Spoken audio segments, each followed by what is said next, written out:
Recently, the literary community has lost several fantastic authors, and so today I just wanted to take a little bit of time to highlight these authors and some of their works. The first one I wanted to talk about was Walter Dean Myers, who was an absolutely fantastic young adult author. I actually found out that he died when I was on vacation. I was on Twitter, and all of the authors that I follow were talking about it. And normally I don't feel, I mean, if you don't know somebody, it's it's sad, but you don't feel, like, I felt punched in the gut, kind of, that he had died. He was only 76, because he's done so much for young adult literature, and speaking up for people who maybe weren't able to speak up for themselves.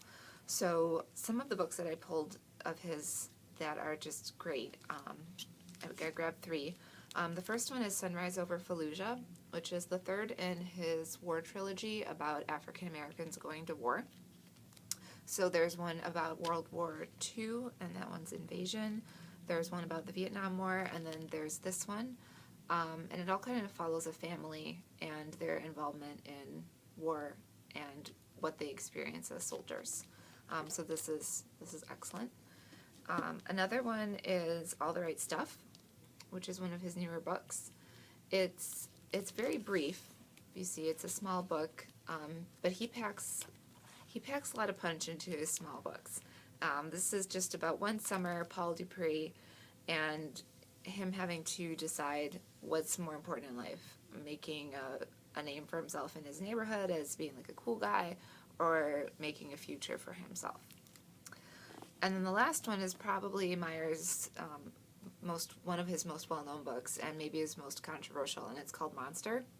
It's about a teenage boy who was involved in a robbery where someone was killed, and so he's being charged with first-degree murder. And what's really interesting about it is it's written as a screenplay, because that's how Steve, the boy in the story, feels like his life is. It's like a movie.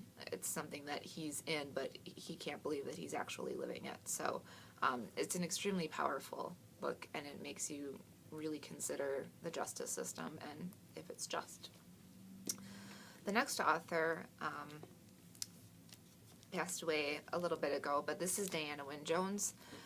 Her last unfinished novel was recently completed by her daughter and published, but this is The Year of the Griffin, which is the sequel to Dark Lord of Dirkholm, which is an absolutely hilarious fantasy. I mean, I went into it and I didn't think that it would be as funny as it is, but she just pokes fun at all of the tropes of fantasy, and it's a joy to read. So she has a great sense of humor about her fantasy.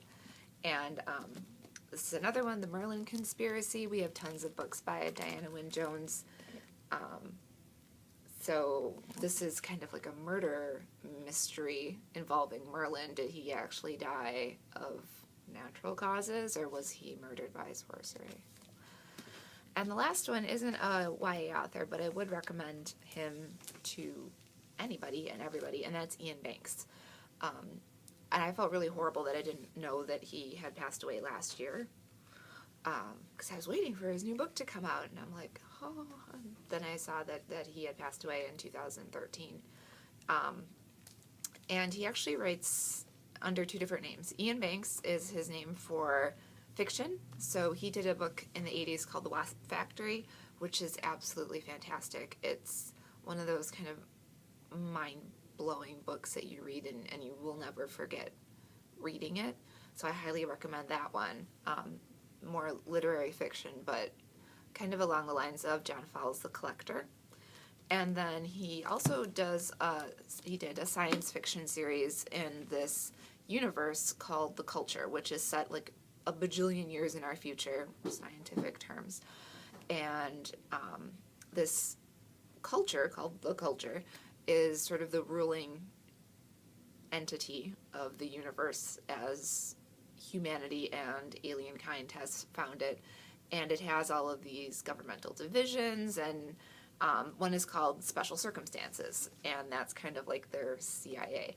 And a lot of the stories follow ops for the Special Circumstances. So this one, Matter, which is one of my favorite books in the series, follows special circumstances and her incursion onto a world to see if the culture needs to intervene in that world's affairs. So it's a lot of political musings and going back and forth as well, but tons of, just sci-fi is great.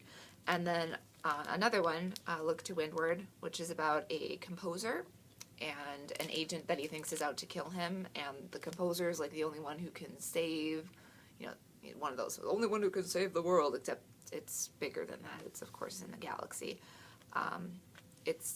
They're so good. Consider Flavus is another one. Inversions. There's tons of culture novels out there. So I would recommend those as well. So those are my picks for this week, and I hope you check some of them out and check out some more of those books by these awesome authors.